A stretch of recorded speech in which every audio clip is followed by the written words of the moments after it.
নমস্কার, মিতার হেসেলে সবাইকে স্বাগত জানাচ্ছি।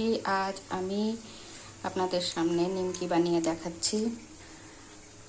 প্রথমে ময়দা নিয়েছি, ময়দার মধ্যে সাদা তেল, একটু লবণ, একটু খাবার সোডা, কালো জিরে, একটু চিনি, সব কিছু দিয়ে ভালো করে ময়ান দিয়ে একটু ভালো করে মেখে তারপরে এরকম লেচি কেটে গুলি করে নিয়েছি। তারপরে সেটাকে ভালো করে বেলে নিয়েছি। বেলে নিয়ে তারপরে চৌকো চৌকো করে কেটে নিয়ে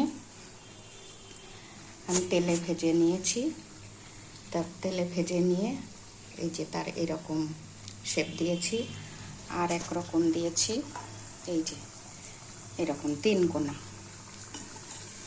তো এগুলো আমি দুটো রুটিকে করেছি। দুটো রুটির মধ্যে একটু ঘি আর ময়দার একটু মিশ্রণ, সেইটার লেয়ার দিয়ে তার উপর গুঁড়ো ময়দা ছড়িয়ে তারপরে আবার বেলে তারপরে কেটে এইভাবে তিন কোনা শেপ দিয়ে একে এখন লালচে করে ভেজে নিচ্ছি। তা আমি দুই রকম শেপের নিমকি করে দেখালাম। আপনাদের যদি ভালো লাগে তো লাইক, শেয়ার, কমেন্ট করে দেবেন আর চ্যানেলটা একটু সাবস্ক্রাইব করে দেবেন। নমস্কার।